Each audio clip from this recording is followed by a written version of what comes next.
Assalamualaikum warahmatullahi wabarakatuh. Saya Putri Indah Yulianti dari mahasiswa jurusan Ilmu Komunikasi semester 4. Saya di sini akan menjelaskan tugas UAS Filsafat Komunikasi. Saya di sini akan menjelaskan tentang filsafat komunikasi. Nomor 1. Filsafat komunikasi adalah komponen pikir yang terdiri dari etika, logika, dan estetika. Komponen ini bersinergi dengan aspek kajian ontologi, epistemologi, dan aksiologi.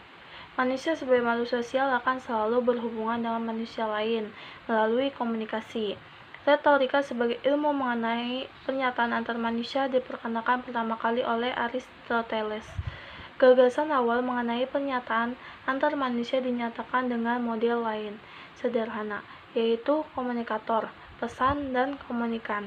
Perkembangan selanjutnya menjadi ilmu ada komunikator, pesan, komunikan, media, dan efek istilah.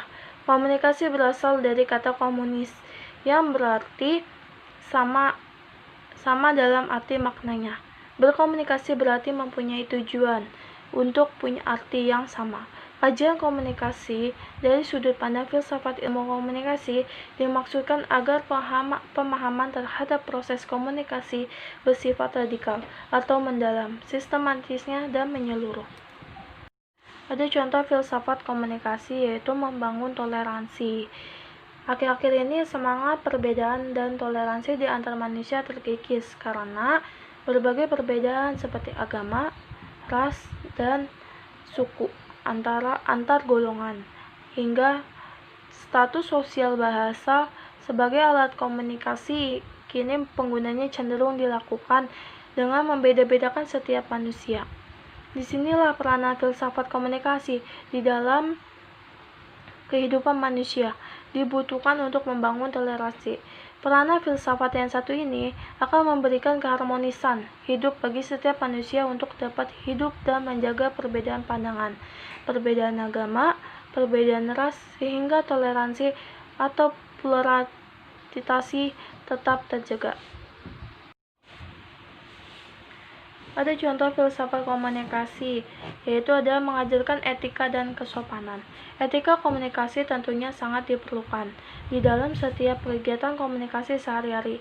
Ketika tidak menggunakan etika dan kesopanan yang baik, maka dapat dipastikan komunikasi tidak akan berjalan dengan baik.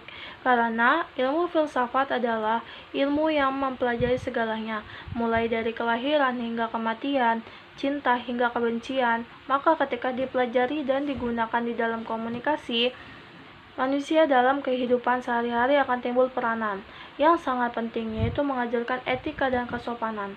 Peranan filsafat ilmu komunikasi ini akan membuat manusia untuk menghormati yang lebih tua, memberikan peranan moral, etika, hingga kesopanan yang dapat diimplementasikan secara langsung.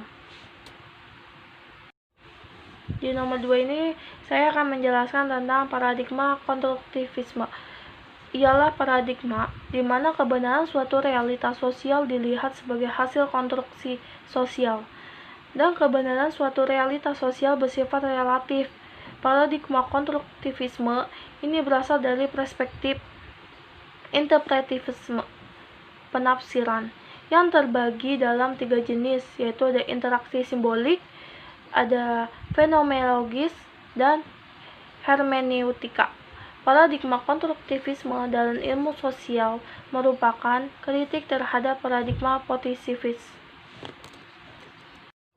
Yang kedua ada paradigma positivisme, adalah suatu aliran filsafat komunikasi yang menyatakan ilmu alam sebagai satu-satunya sumber pengetahuan yang benar dan menolak aktivitas yang berkenaan dengan metafisik, tidak mengenal adanya spekulasi. Semua didasarkan pada data empiris. Sesungguhnya aliran ini menolak adanya spekulasi teoritis sebagai suatu sarana untuk memperoleh pengetahuan, seperti yang diusung oleh kaum idealisme, khususnya idealisme Jerman klasik.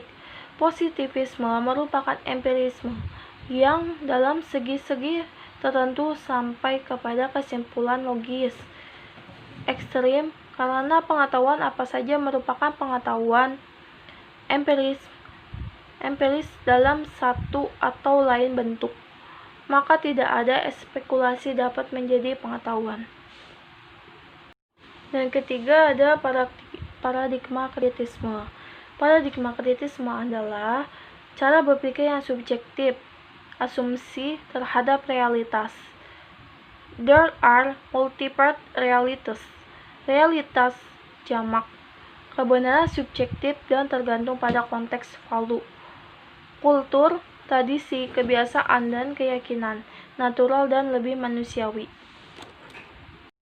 Saya di sini akan menjawab pertanyaan nomor 3, yaitu 1. Mencari kebenaran. Perkembangan teknologi komunikasi di Indonesia sering disalahgunakan untuk membuat komunikasi bohong. Penyebaran informasi dan pesan yang semakin mudah adalah faktor utamanya. Disinilah peranan filsafat komunikasi bekerja untuk mencari kebenaran atas setiap informasi yang akan dikomunikasikan. Dengan filsafat komunikasi, pandangan serta pengertian mengenai informasi tersebut akan dapat dicari tahu secara luas dan mendalam, dengan integral dan koheren, serta dengan kritis dan analitis, sistematis, metodis, dan logis. Dan kedua ada memecahkan masalah. Filsafat komunikasi juga berperan untuk membantu manusia untuk dapat memecahkan masalah yang terjadi. Pada saat komunikasi sedang berlangsung, dengan peran ini maka manusia akan selalu termotivasi untuk ikut dan memecahkan berbagai jenis permasalahan yang terjadi di dalam kehidupannya, kehidupan orang lain dan sekitarnya. Dengan begitu akan terjadi komunikasi diagonal yang saling menguntungkan dan bermanfaat satu dengan yang lainnya, sehingga kehidupan akan lebih berwarna dan tidak dangkal. Yang ketiga ada mengurangi sifat egois. Manusia cenderung memiliki sifat egoisme dan egosentrisme yang cukup tinggi. Hal ini tentunya tidak baik untuk komunikasi dan atau pertukaran informasi, terlebih ketika melakukan komunikasi persuasif atau berbagai bentuk komunikasi bisnis. Peranan filsafat komunikasi adalah mengurangi sifat egoisme dan egosentrisme tersebut sehingga komunikasi yang dijalankan dapat berjalan dan memberikan manfaat yang baik bagi seluruh pihak yang sedang berkomunikasi. Caranya adalah dengan membuat manusia tetap memiliki pandangan yang luas. Dan keempat ada memampukan diri mandiri. Peranan yang berikutnya dari filsafat komunikasi dalam kehidupan manusia adalah membuat manusia tersebut mampu untuk mandiri, tanpa pengaruh orang lain, ajaran orang lain, pendapat orang lain. Ketika manusia tersebut sudah memiliki diri yang mandiri, maka ketika berkomunikasi dirinya akan mampu untuk memberikan pandangan, mengeluarkan pikirannya hingga tidak akan terpengaruh dengan ucapan orang lain yang akan memprovokasi dirinya. Dengan begitu, makna pentingnya komunikasi dan dalam interaksi sosial berkomunikasi yang dijalankan akan menghasilkan sebuah komunikasi yang independen, mandiri, dan berdiri sendiri. Dan keempat ada mendobrak pola pikir.